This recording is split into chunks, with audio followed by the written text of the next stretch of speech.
Queridos irmãos, aprove ao Senhor nosso Deus nos dar oportunidade de desenvolvermos mais uma mensagem na carta de Paulo aos Efésios. E para isso vamos agradecer ao Senhor, o Senhor do tempo, o Senhor da vida, o Senhor do fôlego, o Senhor nosso Criador.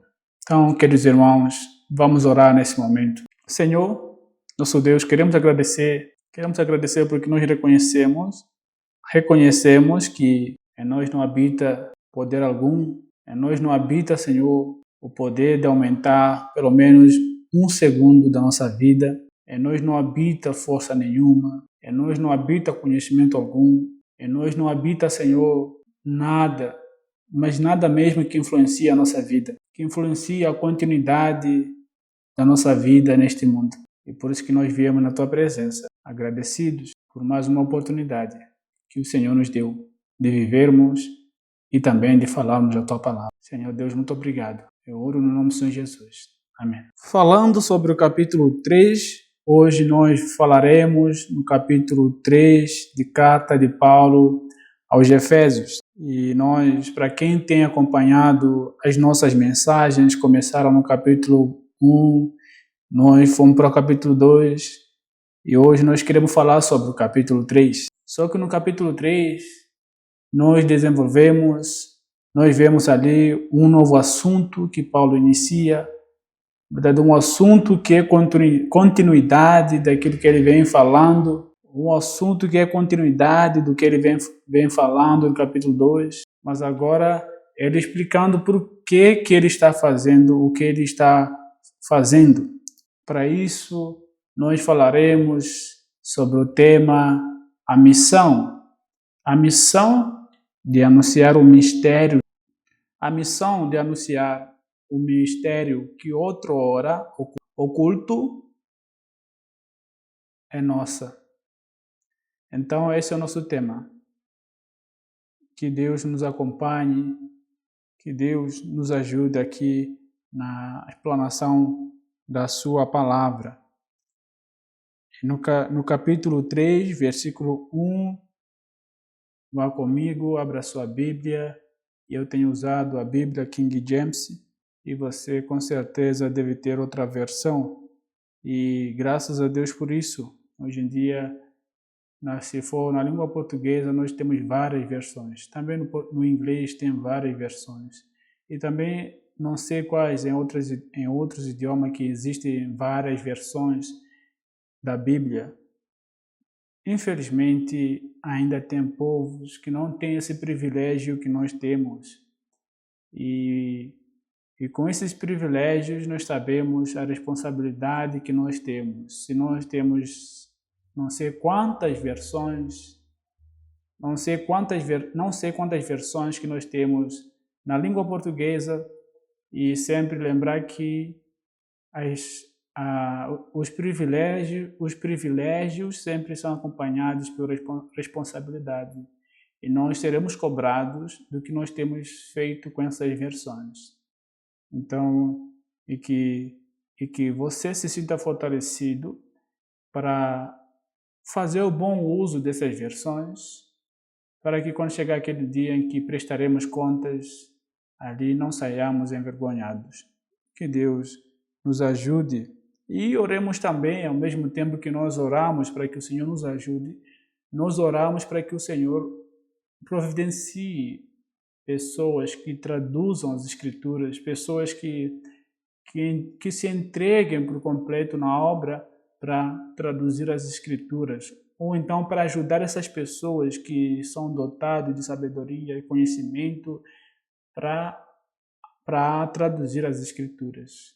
Então, que Deus nos abençoe e oremos para que esses povos que hoje não têm pelo menos uma versão da Bíblia na língua deles, para que eles tenham, para que Deus levante pessoas que façam esse trabalho, que é um trabalho de muitos desafios, é um trabalho que não é fácil, é um trabalho que exige de nós, é um trabalho que nós não imaginamos. o quão difícil é, mas pela graça de Deus, Ele mesmo tem levantado pessoas para fazer esse trabalho. A nossa versão é prova disso, de homens e mulheres que se deram para fazer o trabalho do Senhor nosso Deus. Então, que Deus providencie pessoas para isso. Então, para isso, nós precisamos orar para que esses povos sejam abençoados como nós somos hoje. Capítulo 3, versículo 1. Paulo diz o seguinte: por esta causa, eu, Paulo, sou prisioneiro de Jesus Cristo por vós, os gentios. Se é que tendes ouvido a dispensação da graça de Deus que me é dada para convosco.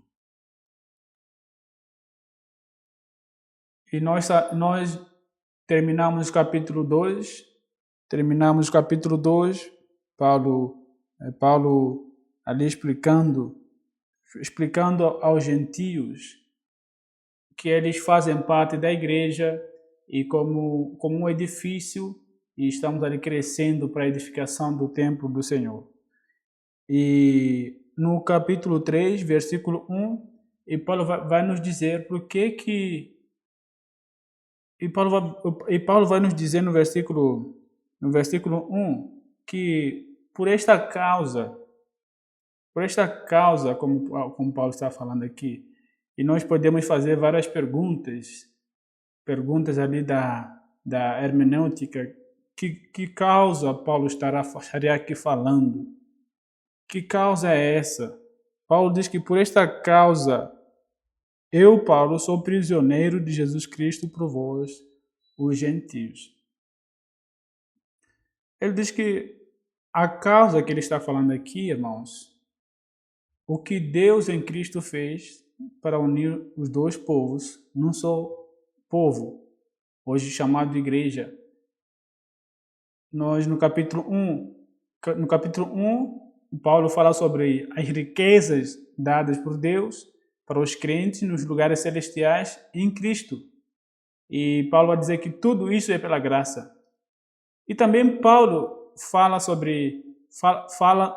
do plano de Deus, no capítulo 2. Paulo nos fala sobre o plano de Deus e que hoje esse plano neste momento está em andamento, que na dispensação da plenitude dos tempos ele possa reunir em uma todas as coisas em Cristo, tanto as que estão no céu como as que estão aqui na terra.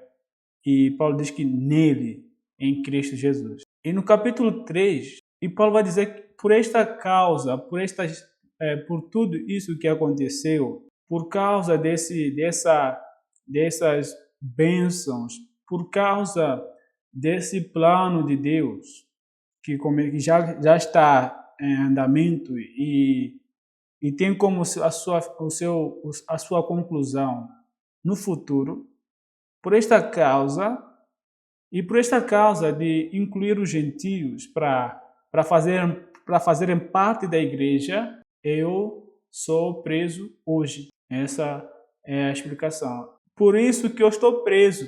Eu estou preso pelo meu trabalho. E o meu trabalho diz respeito ao que Deus fez em vocês, gentios. E nós sabemos que Paulo foi missionário aos gentios. Ele explica para seus ouvintes que a razão pela qual ele se encontra na prisão é o esforço feito por ele para cumprir esta missão aos gentios. Então, é por esta causa que ele se encontra preso. O motivo de anunciar as Escrituras, o motivo de anunciar as boas novas aos gentios, levaram Paulo à prisão. A Epístola aos Efésios faz parte da prisão. Nós dissemos que é uma epístola da prisão, porque tem um número de epístolas, de cartas, que Paulo escreveu na prisão. Por isso nós chamamos epístola da prisão. E Efésios faz parte delas. E Paulo escreve essa carta ali na prisão. E isso pode trazer várias lições para nós, que apesar dele estar preso, o evangelho não está preso, e ele estava ali desenvolvendo os seus dons. E aqui tem um desafio para nós. nós precisamos achar oportunidades, precisamos usar todas as oportunidades que nós temos para anunciarmos o Evangelho. Se lembrarmos onde essa prisão de Paulo iniciou, nós cairemos em Jerusalém. No fim da sua terceira viagem missionária, Paulo tinha plano de ir para Jerusalém. Os irmãos entendem isso e ele estava ciente do que ele estava esperando ali em Jerusalém. Em alguns momentos nós vemos ali os profetas, alguns irmãos dizendo para ele, olha, não vai para Jerusalém, porque lá o dono desse cinto diz que estará preso. Um dos profetas falou isso, Paulo não vai para lá. E fazendo ali uma mímica, ele pegou um cinto, envolveu em volta dele e disse que o dono desse cinto aqui vai ser preso.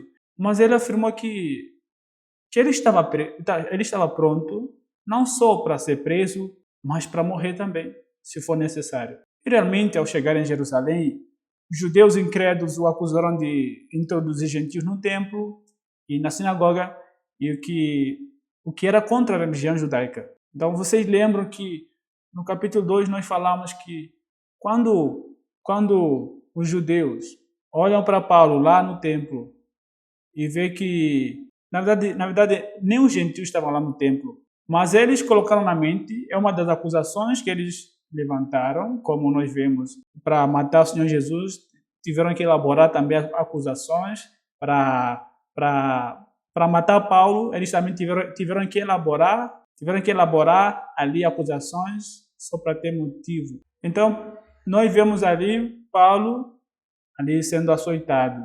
E quando viram Paulo, todo mundo saiu para a rua, pegaram Paulo e o açoitaram. E graças a Deus que usou as autoridades romanas, tiveram que livrar Paulo dos açoites. Ali ele ficou preso em Jerusalém, nós vemos que ficou quase 1 ano e meio, alguns vão dizer que é 1 ano ou 1 ano e meio. Foi transferido para Cesareia e ficou preso provavelmente também ao mesmo tempo, 1 ano ou então 1 ano e meio. E aí, por fim, nós vemos ali ele sendo transportado para Roma. E alguns vão dizer que ficou ali por volta de 2 anos preso em Roma. E tudo isso por causa do Evangelho, o Evangelho diz que judeus e gentios em Cristo são aceitos sob a mesma condição. Crer no Senhor Jesus Cristo como Senhor, Salvador da nossa vida. E judeus que eram contra essas boas novas, eles fizeram de tudo para impedir Paulo de anunciar essas verdades aos gentios. Os judeus eram invejosos quando ouviram que o Evangelho, Deus agora aceita todas as pessoas. Quando ouviram que Deus reúne num só lugar gentios e judeus como uma igreja. Alguns judeus incrédulos, eles trabalharam arduamente para impedir esse plano. Porém, infelizmente, eles não conseguiram. Então, é por esta causa. Por isso que Paulo diz que por esta causa eu sou prisioneiro, que é a causa da comunicação do Evangelho aos gentios. A missão de levar a mensagem do Evangelho aos gentios o levou para a prisão e ele teve que pagar caro, teve que pagar pela sua própria vida nessa missão de anunciar essas verdades. E hoje fica o desafio para nós. O que é que nós estamos capazes de fazer em prol do Evangelho? O que é que você hoje é capaz de fazer em prol do Evangelho? Que disposição você tem? Ou o que você está disposto a pagar se for pela causa do Evangelho? E que Deus nos ajude na meditação dessas verdades que Paulo nos apresenta aqui. No versículo 2 diz que se é que tendes ouvido a dispensação da graça de Deus, que me é dada para convosco. Vamos ao versículo 3. Como pela revelação ele fez-me saber este mistério, como vos escrevi antes em poucas palavras. Pelo que, versículo 4, quando ledes, podeis entender o meu conhecimento do mistério de Cristo. Paulo, no versículo 2 até o versículo 4, puxa a memória dos seus ouvintes, fazendo-lhes lembrar de outras vezes que ele teve que explicar esse assunto para eles. Não era um assunto novo, não era a primeira vez que Paulo havia falado desse assunto.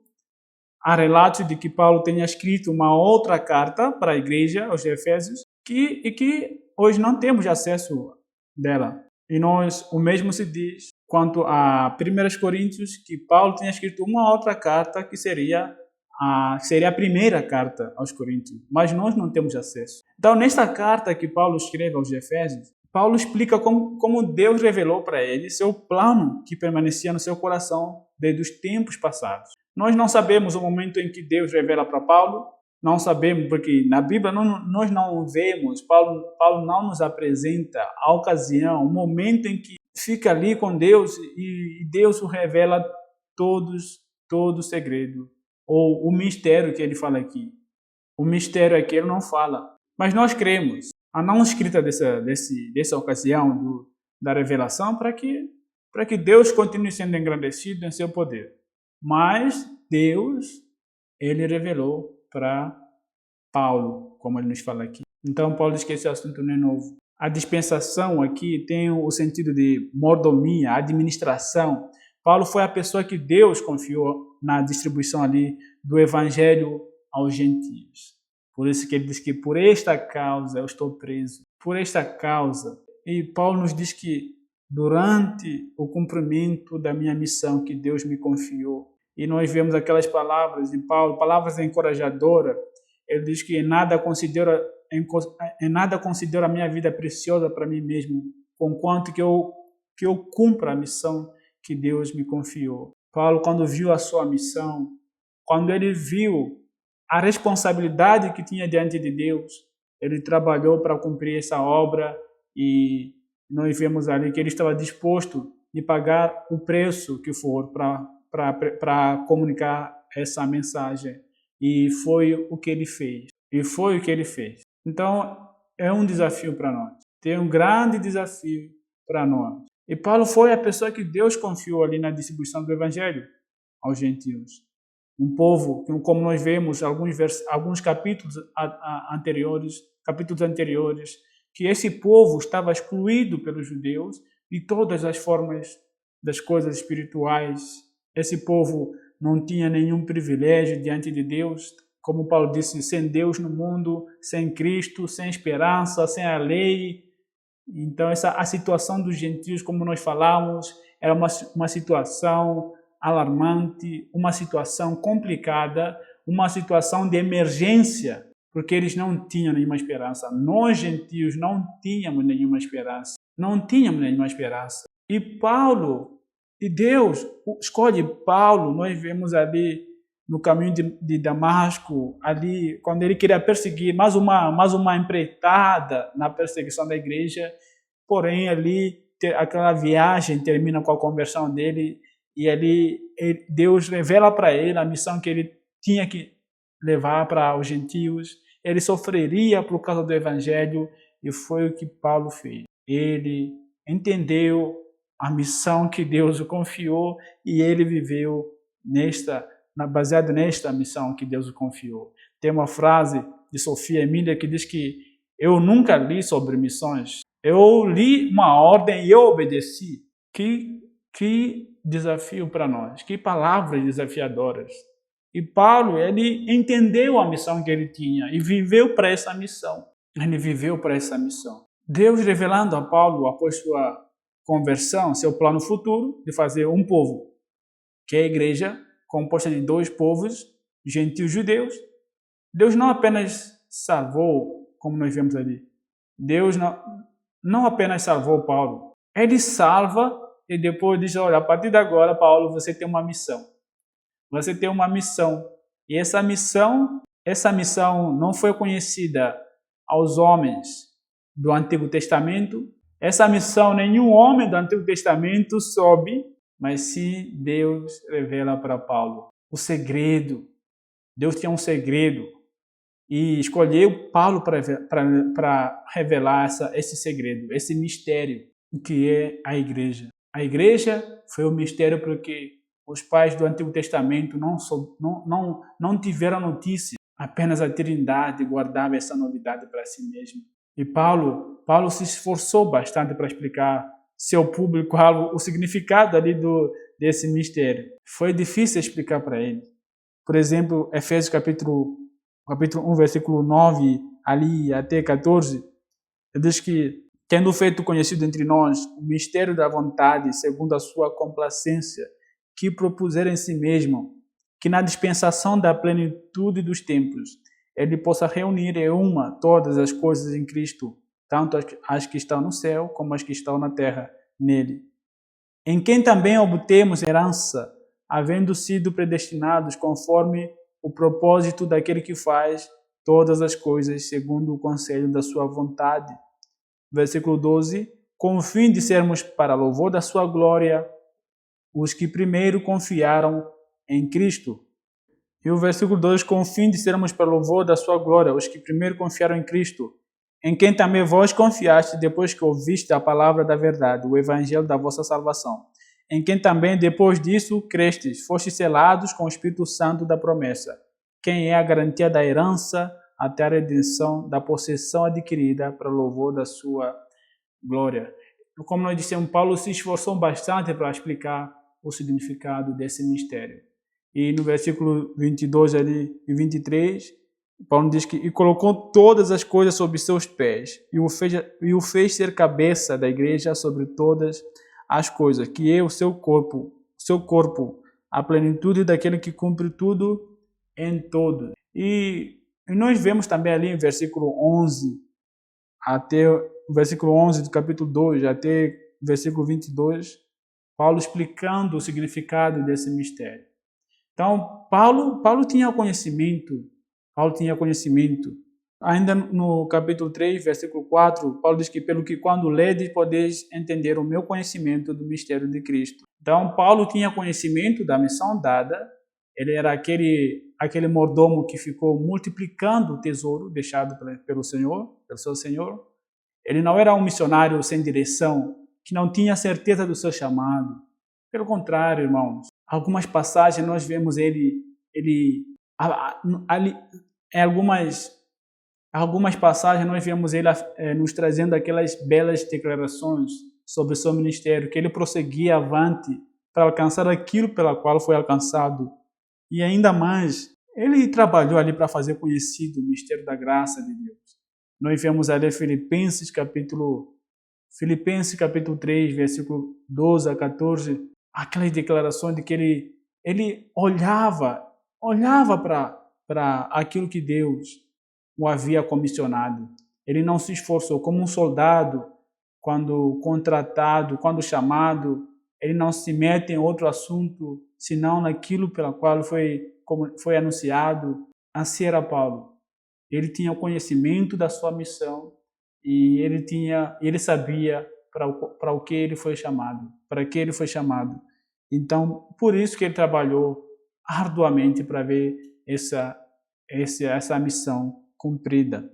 No versículo 5, o qual, noutras épocas, não foi manifestado aos filhos dos homens, como agora tem sido revelado aos seus santos apóstolos e profetas pelo Espírito. Quando o Pai cria o universo, quando o nosso Deus cria o universo, quando Ele cria os tempos, Ele também criou a igreja. Mas aprove Ele esconder de nós essa parte da criação, que é a igreja, aprove Ele esconder de nós, esconder da humanidade, e Ele reteu para si mesmo, manteve oculto essa criação, que é a igreja. Talvez Deuteronômio 29, que as coisas ocultas pertencem ao Senhor, explique isso, nos ajude a entender essa verdade. Deus deve ser engrandecido pelos seus atributos infalíveis.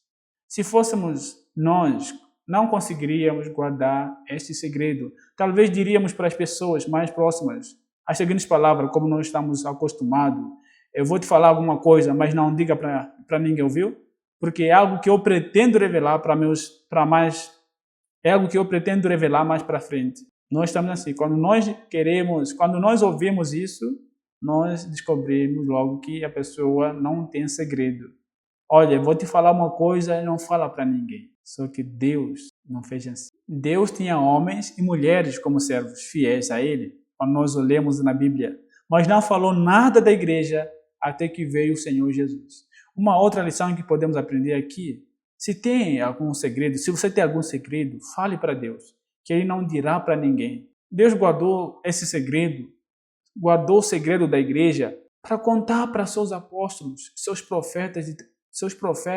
Ali nós vemos no Novo Testamento, no tempo de transição ali, que havia profetas e Deus revela esses profetas. A igreja de Antioquia nós vemos ali que havia profetas. E Paulo vai nos dizer que ele revelou para ele e essa mensagem e essa revelação também chegou para os outros apóstolos e assim os apóstolos ficaram sabendo da igreja. Nós nos lembramos quando o Senhor Jesus disse que tu és Pedro, sobre essa pedra eu edificarei a minha igreja. E nós vemos ali ele dando alguns palpites sobre a igreja, algo que Abraão não conhecia, nem Jacó, nem aqueles grandes homens de Deus não ouviram Deus cogitando sobre. No versículo 6, a saber que os gentios são co-herdeiros e do mesmo corpo e participantes da sua promessa em Cristo pelo Evangelho. O mistério guardado por todos esses anos é a saber que os gentios são co-herdeiros do mesmo corpo, participantes da sua promessa em Cristo pelo Evangelho. Então, resumindo, o mistério de Deus é o seguinte: judeus, gentios, vivendo juntos, sendo aceitos por Deus sob a mesma condição que é a fé em Cristo Jesus. Este é o mistério. A igreja. Esse é um novo povo, onde Deus reúne esses dois povos com os mesmos requisitos. Não tem aquilo que você nasceu hebreu, então a salvação foi garantida antes do seu nascimento. Não. E somente os gentios têm que confiar no Senhor Jesus. Não. Todos, gentios judeus, eles precisam depender de Cristo. Eles precisam passar por Cristo, que é a porta para a habitação ali no lar celestial. Todos os povos precisam chegar a Deus diante dele por meio de Cristo. Por meio de Cristo. Essa é a condição. Versículos 7 e 8. Do qual fui feito ministro, segundo o dom da graça de Deus, dado a mim pela operação do seu poder. Versículo 8. A mim, que sou menos que o mínimo de todos os santos, me foi dada esta graça de pregar entre os gentios as riquezas incompreensíveis de Cristo. Um grande plano confiado a um homem que nós conhecemos seu passado, nós conhecemos a história de Paulo. Paulo se considerava indigno de ser a única pessoa que Deus confiara na administração desse segredo, desse tempo da igreja aos gentios. Ele se via, em algum momento, ele diz que eu sou o pior dos pecadores. Eu sou nascido fora do tempo, mas o Senhor Deus me confiou essa administração, a dispensação da igreja aos gentios. Mas não é o que a Bíblia fala ali em 1 Coríntios, capítulo 1, 27 até 30, onde Paulo diz que Deus escolhe as coisas loucas deste mundo para envergonhar as que são. Deus escolhe as coisas fracas. Deus escolhe aquelas pessoas desprezíveis para envergonhar aqueles que pensam que deveriam ser eles a serem escolhidos. Não é isso que a Bíblia nos fala. Isso é uma verdade bíblica. Aliás, a Bíblia diz que Deus falando diz que Ele não divide a sua glória com ninguém. Ele faz essas coisas para confundir a nossa mente. Mas como, Senhor? Usando a pessoa que não trazia atenção para a sociedade, o Senhor está usando pessoas, está levantando pessoas, está transformando pessoas que não tinham esperança. Sim, Ele não divide a sua glória com ninguém. É desse jeito que Ele confunde o conhecimento, envergonha o conhecimento humano. Nós não chegaremos à plena compreensão do que envolveu Cristo a formar a igreja.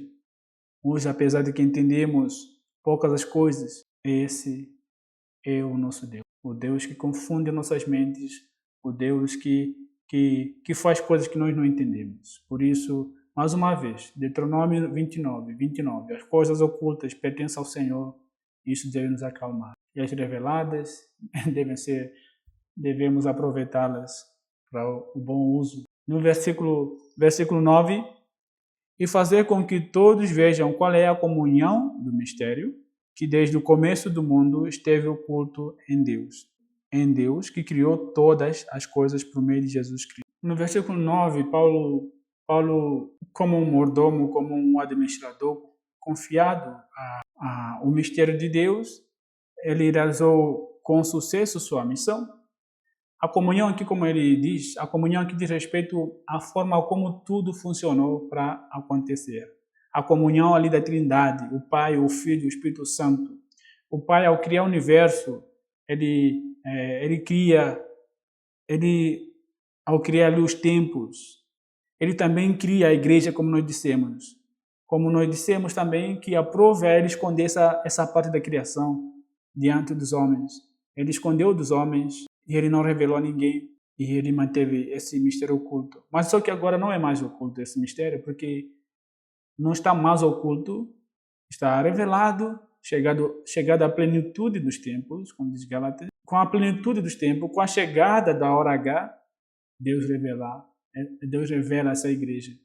Mais uma vez, Deuteronômio 29 nos ajuda a entendermos isso. A apresentação desse mistério, Deus Pai. Olha como que tudo funciona na salvação. O Deus Pai, ele prepara o palco da salvação, onde tudo vai acontecer, e o Deus Filho, ele entra em cena, ele dá acontecimento, ele faz tudo acontecer, e então o Espírito Santo ali, ele move os corações. Por isso que Paulo diz que sem o Espírito de Deus, o ser humano não vai entender as coisas de Deus. Nós precisamos da ajuda do Espírito Santo. A dependência do Espírito Santo para compreendermos a palavra de Deus. Por isso que o homem natural não pode chegar perto de Deus por si mesmo, pelos seus próprios caminhos. O homem natural não consegue. Precisamos da ajuda do Espírito Santo. Se o Espírito Santo não mover, não haverá salvação. Então, essa é a forma como acontece a salvação. A comunhão ali da Trindade junta ali para nos dar a salvação, para nos livrar da condenação eterna. Por isso que vocês que estão escutando, se você ainda não tem esse privilégio de conhecer o Senhor Jesus como Senhor Salvador, este é o tempo. O Senhor Jesus, ele é o Filho de Deus. Ele veio ao mundo. Ele veio trazer a paz para todos aqueles que estavam ali cansados e sobrecarregados. Ele veio nos dar a alegria de termos a comunhão com o Pai. Ele veio destruir o muro de inimizade que havia entre gentios e judeus. E o Senhor Jesus nos apresenta diante de Deus. E nós somos feitos filhos de Deus. Então, se você não tem ainda não faz parte da comunidade de Deus, hoje eu te chamo para que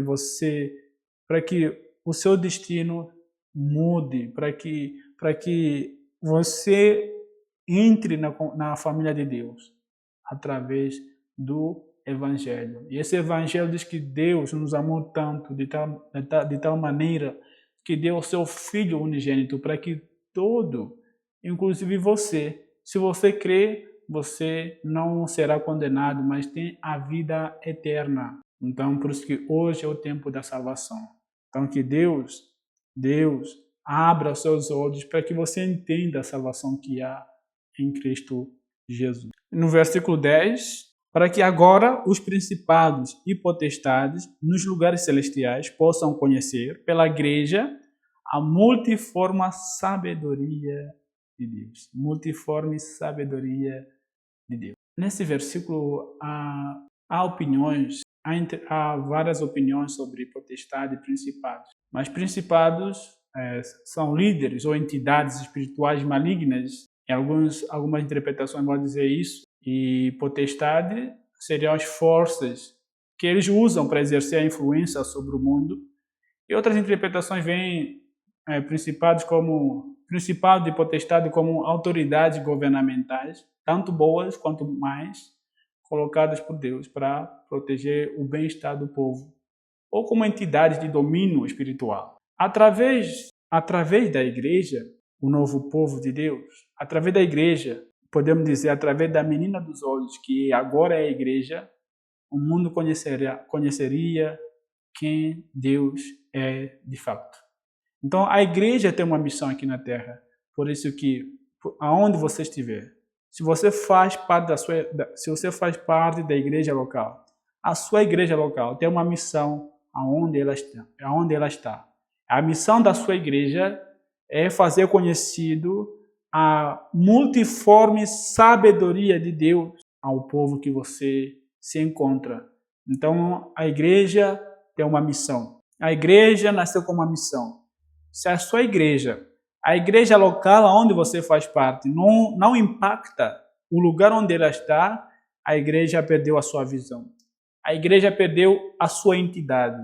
A igreja perdeu o seu propósito aqui na terra. Se a igreja só vive baseado em quatro paredes, baseado nos eventos dali dentro de quatro paredes, e não sai para fora, e não influencia as pessoas ao seu redor, essa igreja perdeu o seu papel. É como se fosse sal, que perdeu o seu poder de salgar. É como se fosse a luz, essa luz que foi colocada por baixo da cama e não está fazendo a função pela qual ela foi designada. Então, a igreja nasce com esse propósito, para que a multiforme sabedoria de Deus seja conhecida aqui na terra através da sua igreja. Igreja, nós temos uma missão. Igreja, nós temos um propósito. Igreja, nós não nascemos para aquecermos os bancos das nossas igrejas. Igreja, entenda, crente, entenda, nós temos uma missão, e essa missão é para que a multiforme sabedoria de Deus seja conhecida, começando ali na nossa Jerusalém. Através da igreja, o Senhor Deus quer mostrar todo o seu poder. Através da igreja, o Senhor Deus quer mostrar todo o seu poder. Para a realização desse plano, Deus conta com todos os crentes. Para a realização desse propósito, a multiforme sabedoria, a sabedoria de Deus se mostrando em várias facetas, em várias camadas, a sabedoria de Deus sendo manifesta ali de formas inexplicáveis. Para isso, Deus conta conosco. Deus conta com você, meu irmão, minha irmã. Deus conta comigo. Deus conta com todos nós. O que é que nós estamos fazendo como uma igreja local? O que é que nós estamos fazendo? No que nós estamos comprometidos? No que nós estamos exaltando nas nossas igrejas locais? Estamos trabalhando para que o povo ao nosso redor conheça a multiforme sabedoria de Deus? O povo sabe da multiforme sabedoria de Deus? O povo sabe sobre Deus? Ou então o povo vê a sua igreja como inimiga? Porque acontece que o povo vê a igreja que está no seu meio como inimiga, por várias razões.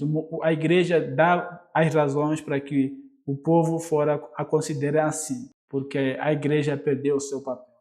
Mas quando a igreja vive o papel pelo qual foi designada, ela se torna aquela igreja que anuncia o poder de Deus, que anuncia a sabedoria de Deus, que anuncia a multiforme sabedoria de Deus. Então a igreja onde ela estiver, ela deve ser bênção, ela deve impactar a sua sociedade. Deus conta com você, Deus conta comigo. E para isso, será necessário que os outros, eu estou falando de outros crentes, deixem seus empregos e vão para os povos. E outros terão que permanecer cuidando da igreja local, mas trabalhando para ver esse versículo se cumprindo.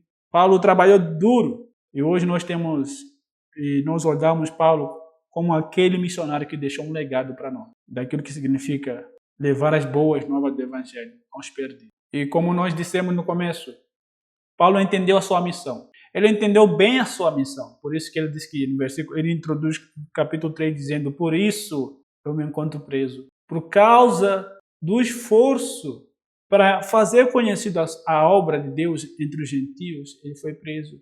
E Paulo, ele diz que ele estava preparado não só para ser preso, como também para morrer se for necessário, pela causa do Evangelho. E naquele missionário que lá em Filipenses diz que morrer para mim o morrer é lucro, o viver para mim é Cristo e o morrer é o lucro, é o ganho.